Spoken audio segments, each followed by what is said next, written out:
Good day, everyone. Our lesson for today is all about triangle proportionality theorem, or the TPT, with sample problems. But before that, don't forget to subscribe and share this video to your classmates and friends, and hit the notification bell for more updates. Also, you can find different subjects in this YouTube channel. Just select the playlist section, and finally, please do not skip the ads in this video. Thanks, and now let's proceed to our main topic for today, which is all about triangle proportionality theorem. Triangle proportionality theorem: if a line parallel to one side of a triangle intersects the other two sides, then it divides those sides proportionally.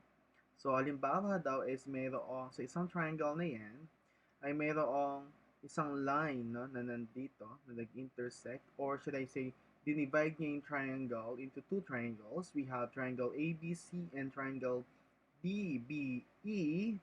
Yan. So, kung ilalarawan natin yan, ito siya. Okay? Um, Nagkakaroon tayo ng proportionality doon sa mga sides nito. Meaning to say that this side and the ratio of these sides, is equal to the ratio of these sides. That means that through TPT, we can conclude that these two are parallel lines. Now, to understand it better, let's first have a review about the proportion. So if the product of the extremes equal the product of the means, then a proportion exists. As we all know, if the ratio of A of and B is equal to the ratio of C and D, we will do a cross multiplication to have the the equation for the means and the extreme. So, cross multiply natin yan, and then mabubuo yung BC is equal to AD. So, we have B and C, and then A times D. Okay, so let's first have a review about this. So, the two triangles below are known to be similar. Determine the missing value of x. So, as you can see, there's a missing value of x here, and this is what we're looking for.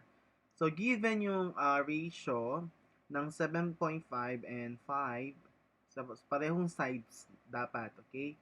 4.5 and x, and 6 and 4. So, yun yung mga ratio natin. So, we're looking for the x now. So, we can use 6 over 4, or 7.5 over 5. So, either of the two, pwede natin gamitin na i-equate natin siya sa 4.5 over x. So, ang ginamit natin, 7.5 over 5 equals 4.5 over x. And we will do a cross multiplication. So, we will combine 5 times 4.5, and we will be having, we will be having 7.5 times x.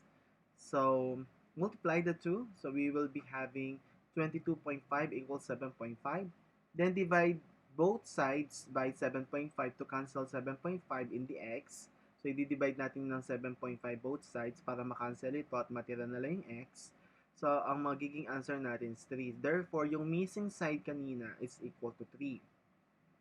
Another, in the figure, the two triangles are similar. What are C and D? So, kung similar daw itong dalawang ito, similar triangles sila, ano daw yung measurement ng C at ang measurement ng D? So, we're looking for this, no?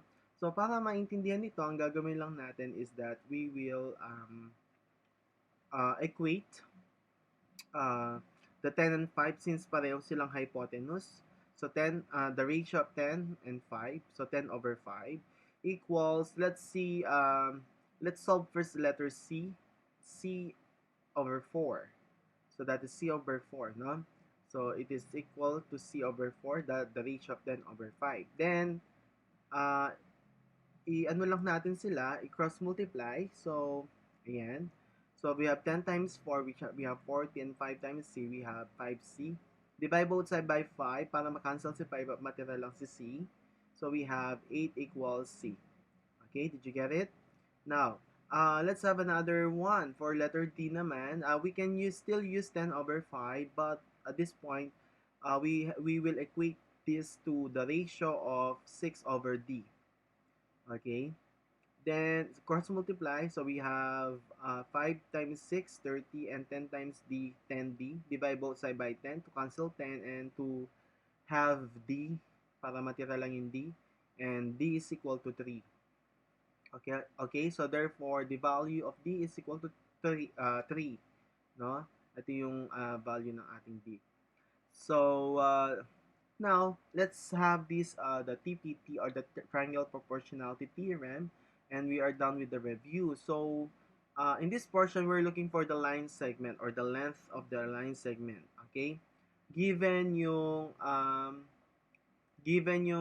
parallel na QS is parallel to UT, meaning to say that there is a proportionality between the ratio of RQ over QU and RS over ST.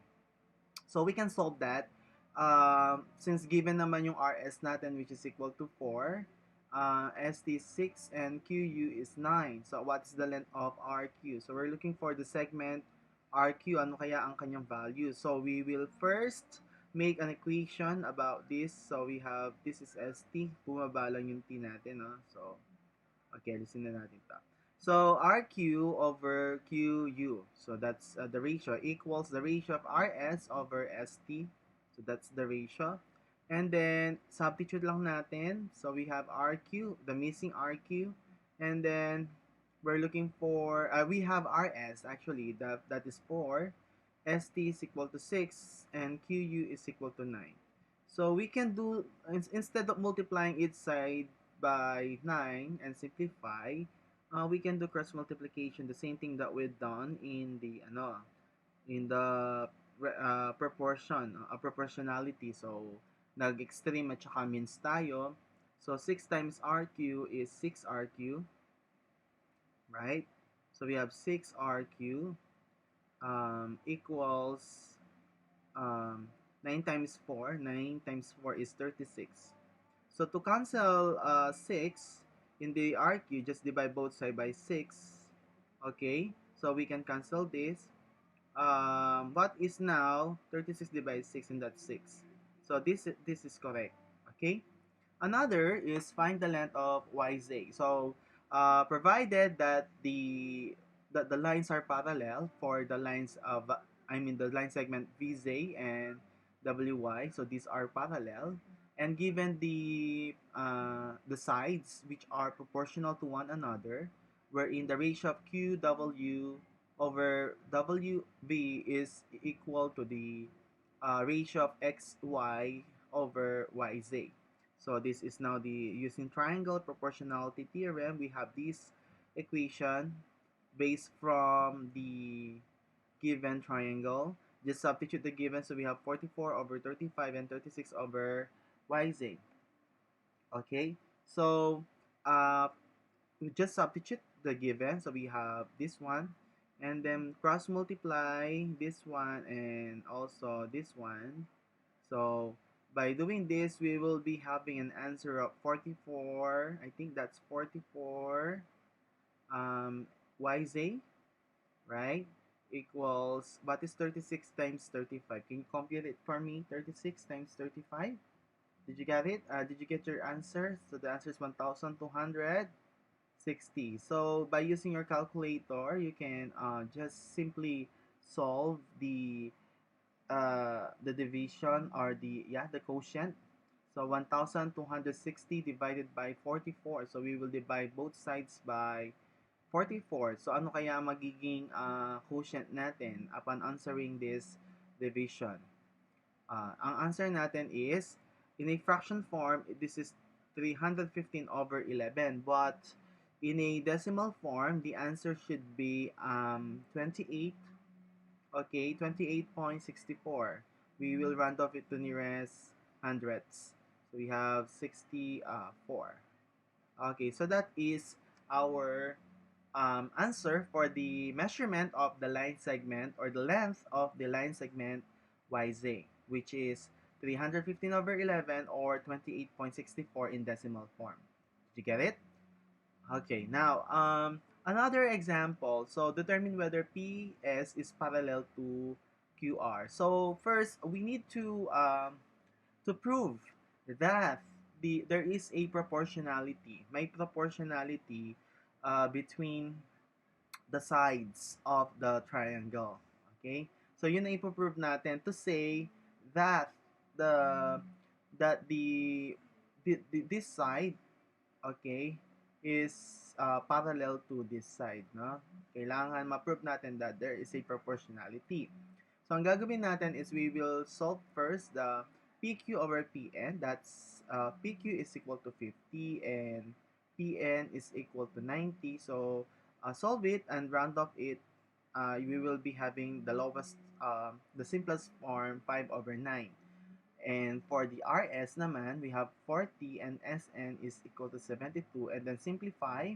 So we will be having 5 over 9. So using the TPT theorem, or yeah, triangle proportionality theorem, we can now conclude that, and also we can also use the SAS, side angle side theorem, similarity theorem, because both triangle PNS and triangle QNR have the same triangle angle inside, which is angle N. Pareho sila ng angle N, di ba? So, pwede rin natin maging reason yung SAS similarity theorem or yung TPT. Okay?